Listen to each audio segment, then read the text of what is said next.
At all costs by Troyce D. Chapter 1. At all costs. Start. In the beginning there was two godly powerful beings, dark and light. Together, dark and light created a beautiful world. The sky was the first thing that was created. In the sky, light created day, as dark created night. Within the day, dark created the shadows in the light. As light created the stars, the moon was the place both of them could meet. They created the land and the sea. They often had fun with one another, but they got bored as life grew dull. On the third day, they created bacteria, insects, and animals. The world was in peace, but dark grew ambitious and created a species called the Walkers. But these Walkers weren't like the rest of light and dark's creations. They seek pleasure of killing the weak and eating the innocent. So dark and light made a decision of eradicating the Walkers. Before they could do so, the Walkers casted dark and light out. The Walkers casted dark and light separately to the ends of the world. And as time passed, the other living beings emerged. And as time passed by, other living beings emerged. As for the Walkers, they disappeared as the world was filled with war, pain, death, and sorrow. But our tale doesn't begin with the overall history of the world, but a young man trying to make it through the world. It is now the year 599. At the overpass trail of the fields of Manbeck, some knights travel by carriage. Hey Lee. Hey, Sean Lee. Wake your ass up. John Orville, a knight, says to the sleeping young man. John Orville says to the young man, kicking his leg. John,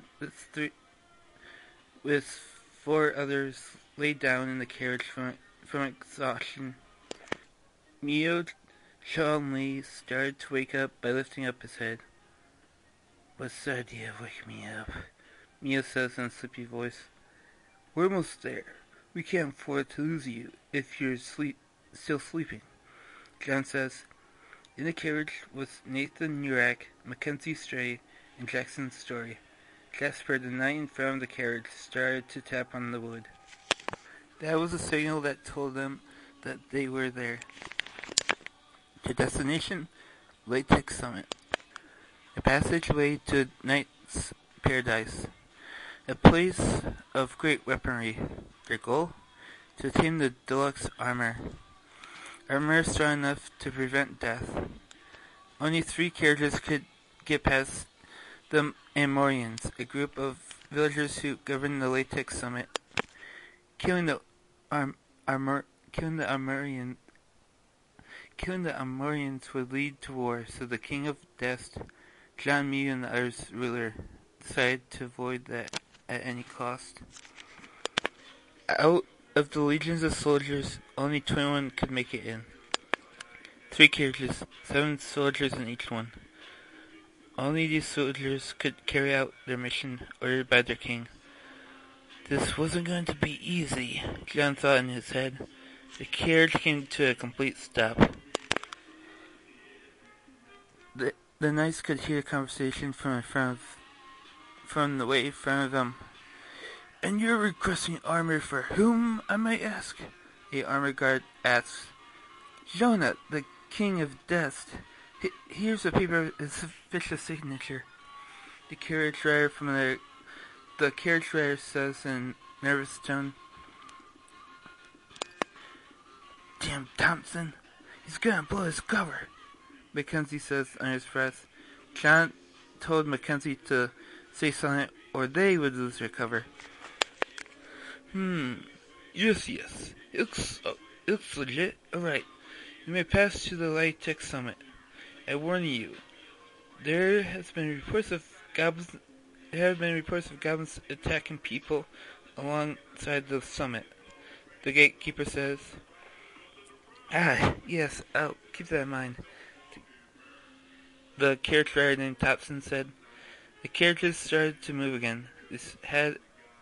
They had made it to the latex summit trails.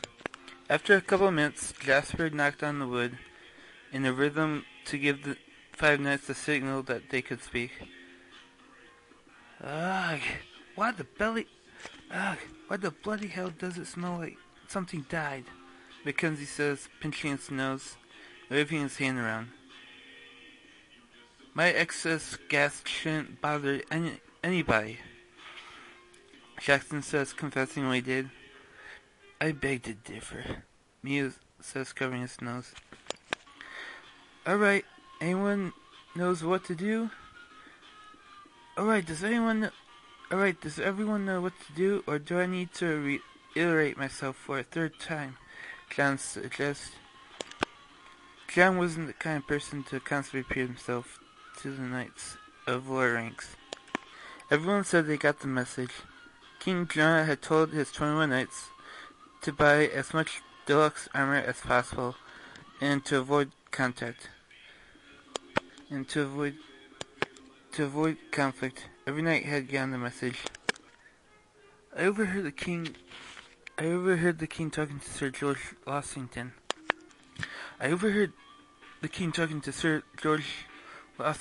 Nathan says. It's not our place to speak of the king's conversation, especially when they're meant to be private. John says with his head up. If you let me finish, you most likely will change your mind on the matter. Nathan says, irritated. Please, go on with your tale, Mio says, trying to make his comrade happy. It's not a tale, but the king said he'd reward us by giving us a day's worth of relaxation. Nathan finishes. You're talking out your ass, Stray. There's no way King Jonah would allow us to slack off for an entire day. Mackenzie says, laughing. If I am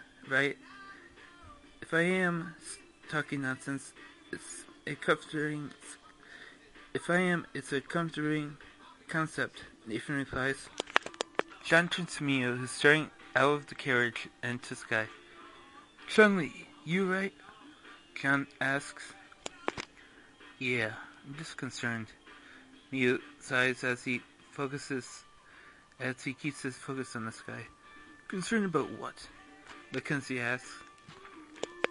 It's just these wars. I have a feeling it's all leading to something bigger than us, Mio says. There's no notorious plan to end all life or anything like that, Mackenzie says. The carriage comes to a complete stop, jolting the five knights in the carriage. There was clanging of swords from ahead. Alright, men, John says. All of them put on their helmets and start to exit the carriage.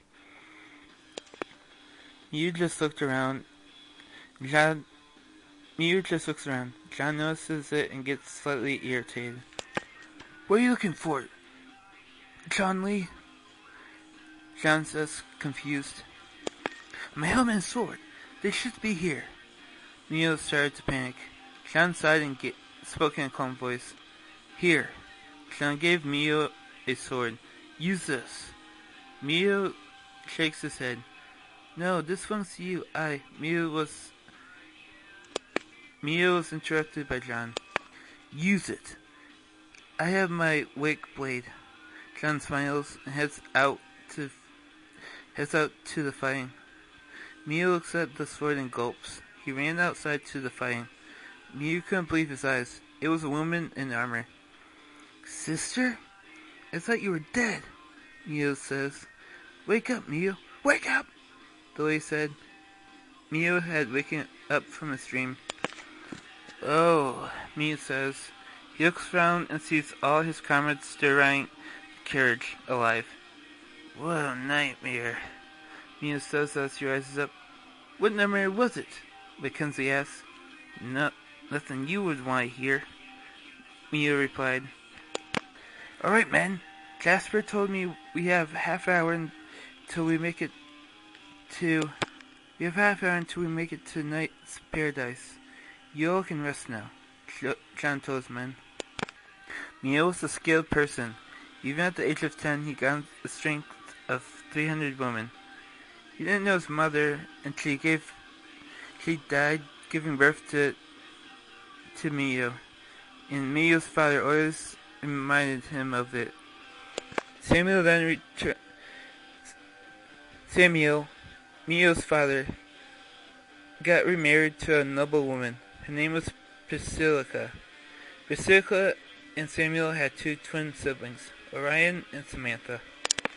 One day, while doing labor, Mio met Prince James, a young blond man who trained to be a knight. Mio enjoyed looking back at his memories. The carriage stopped, and the air was filled with sound. Alright, men, time to go shopping, John shouted out. So all 21 knights came out. About 7 of them guarded the carriages. Knight's Paradise was packed with all kinds of beings, to people to goblins, and many others. So Mio, I take it you're new from here? Jean asked Mio. Yes, I'm actually friends with Prince James from the Red Kingdom. I decided to leave since that castle would go into my... After castle since it would go into financial ruin.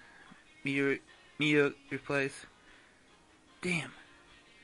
Only everyone was lucky enough to escape a kingdom. Damn. Only if everyone was lucky enough to escape a kingdom willingly. Jean says under his breath. A person in a cloak takes a fruit and stuffs it in its pocket. Hey, you're supposed to pay for that! A female goblin shouted out. The hooded figure continued to walk, but when the lady yelled out, Thief! The hooded figure started to run. He ran into Mio. Mio, you got this, Jack says. The man pulled out a bag of dirt. The man picks up a rock and slams it into the ground. When that happened, Mio and the hooded figure were gone. Mio and the man were somewhere odd. End of chapter 1 of At All Costs. This is Troyce D, and I will be explaining... Well, I wrote down notes on the side while I was writing the series. The term walker... In the beginning of the story, the walkers created by dark and light... was inspired by the term walker from the Walking Dead series. I really haven't seen Walking Dead, but I know my sister has. But anyways, the Fields of Manbeck were inspired by roses. They were inspired by the song Roses and Manbeck remix by St. John. The thing I was thinking of while writing this was the Assassin's Creed video game Valhalla. Mostly this inspiration was the volume 40 of the Berserk manga. One of my favorite video games is a 36-bit Chinese game called Thunderman, which I have on the game console. Not to be confused with the Thundermans, a Nickelodeon kids show.